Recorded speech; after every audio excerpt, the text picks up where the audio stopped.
power. It's a word that echoes through the halls of history, a force that has shaped civilizations and shattered empires. But what is the true cost of power? What happens when the pursuit of dominion corrupts absolutely, and the weight of the crown crushes all humanity beneath it? In this series, we delve into the darkest chapters of human history, exploring the lives and reigns of some of the most brutal rulers ever known. From the blood-soaked battlefields to the opulent palaces, we'll uncover the stories behind the tyrants, despots and conquerors who left an indelible mark on the world. Prepare yourself, because the stories we're about to tell are not for the faint of heart. These are tales of unimaginable cruelty, unyielding ambition, and the terrible toll that absolute power can take on the human soul. The Carpathian Mountains rise up dark and imposing, casting long shadows over the valleys below. Here in the 15th century, a prince ruled whose name would become synonymous with cruelty: Vlad III, better known as Vlad the Impaler. Vlad's preferred method of execution. Impalement was as brutal as it was terrifying. Victims, often still alive, were impaled on sharpened stakes, left to writhe in agony for days, a gruesome spectacle for all to see. Thousands met their end this way, their bodies left to rot in the sun, a stark reminder of Vlad's ruthlessness. Wallachia, his principality, was a land caught between two powerful empires, the Ottomans to the south and the Hungarians to the north. Vlad's cruelty then becomes less about personal sadism and more about political strategy. He understood the power of fear, how it could paralyze his enemies and keep his subjects in line. Vlad the Impaler's reign was relatively short, but his impact on history has been anything but. From the frozen north, a new power emerged, a land vast and unforgiving, ruled by a Tsar whose name would echo through the ages, Ivan IV, known as Ivan the Terrible. Ivan's reign was a time of both great expansion and unimaginable terror, a period marked by conquest, paranoia, and rivers of blood. Born into a world of intrigue and violence, Ivan's childhood was marked by tragedy and betrayal. He witnessed firsthand the brutality of the boyar class, the powerful Russian nobility who he believed were responsible for his mother's death. This experience would leave an indelible mark on the young Tsar, shaping his worldview and fueling his paranoia.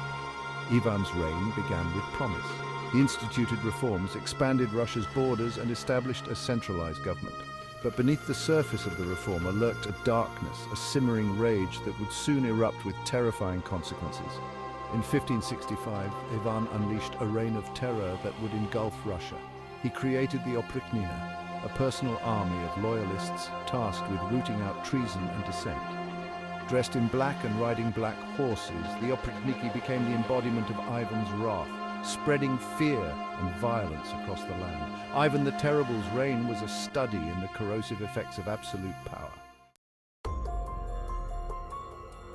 The Congo, a land of immense natural beauty, a tapestry of rainforests, rivers and savannas, teeming with life. But beneath this idyllic surface lies a dark history, a story of exploitation and unimaginable cruelty perpetrated under the reign of Leopold II, King of the Belgians. Leopold's reign in the Congo was not one of conquest or warfare, but of insidious greed, a calculated campaign of exploitation disguised as philanthropy. Driven by an insatiable lust for wealth, Leopold transformed the Congo into his personal fiefdom. He established the Congo Free State, a vast territory ostensibly governed by himself, not by Belgium. Leopold's true goal in the Congo was simple: extract as much wealth as possible, no matter the human cost. The Congo was rich in rubber, ivory, and other valuable resources, and Leopold was determined to exploit these riches to the fullest. To achieve his aims, Leopold unleashed a reign of terror upon the Congolese people. He established a system of forced labor, forcing villagers to harvest rubber and ivory under threat of torture and death. Those who failed to meet their quotas were subjected to horrific punishments. Despite mounting international pressure, Leopold clung to his personal colony for years, denying the atrocities and smearing his critics. Leopold II's reign in the Congo stands as a chilling example of the horrors of colonialism. Chapter 4. Attila the Hun, the Scourge of God. Across the steppes of Central Asia, a storm was brewing. Out of the east rode a force unlike any the Roman world had ever seen, The Huns, a nomadic people feared for their equestrian skills and ruthlessness in battle. At their head rode Attila, a name that would become synonymous with destruction and terror. Attila was no mere barbarian warlord. He was a cunning strategist, a charismatic leader who united the disparate Hunnic tribes under his banner. His ambition knew no bounds, and his gaze was fixed on the riches of the Roman Empire. From the steppes of Russia to the heart of Gaul, Attila's armies cut a swathe of destruction. Cities were sacked, villages burned, their inhabitants put to the sword. Attila's reign of terror reached its peak in 452 AD, when he turned his attention toward the heart of the Roman Empire, Italy itself.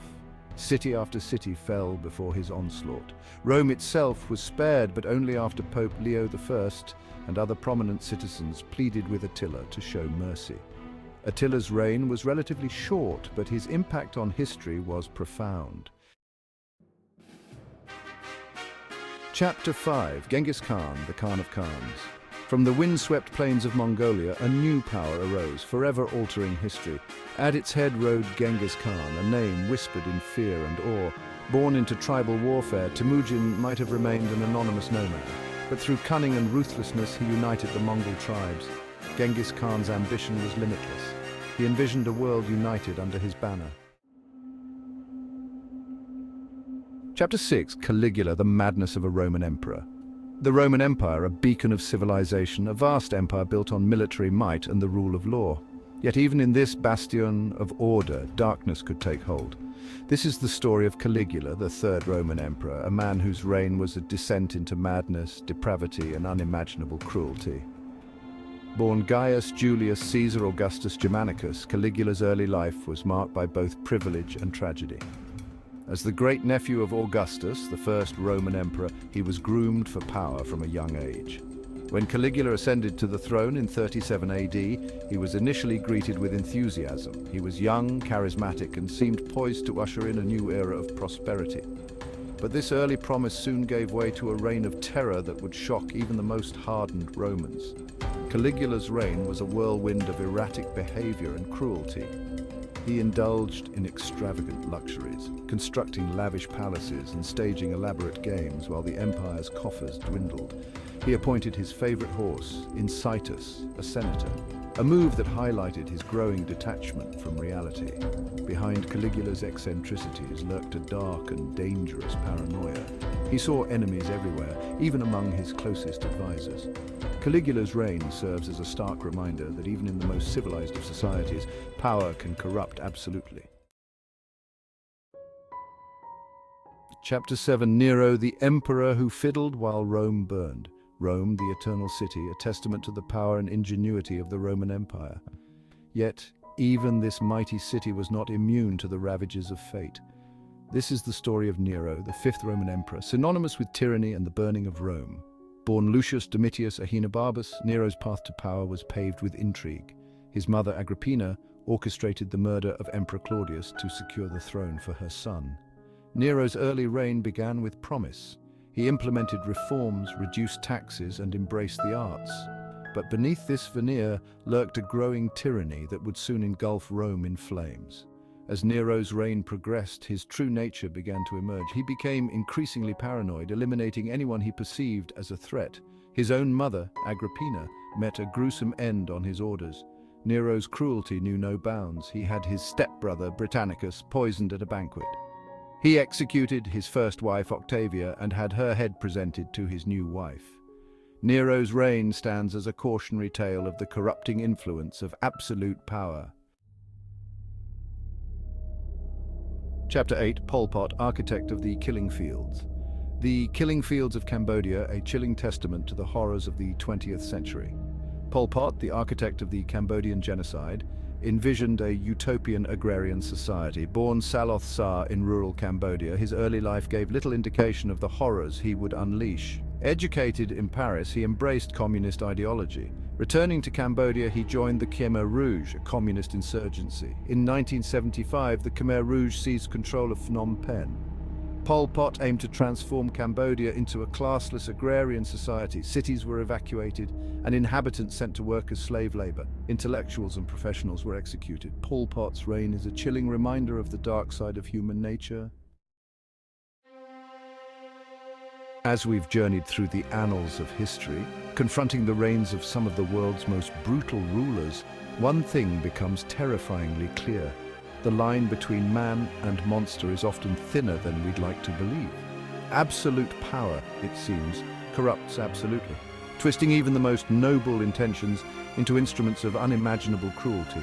But these stories are not just tales of horror meant to shock and disturb. They are cautionary tales, reminders of the fragility of civilization, the ever-present potential for darkness to consume even the most enlightened societies.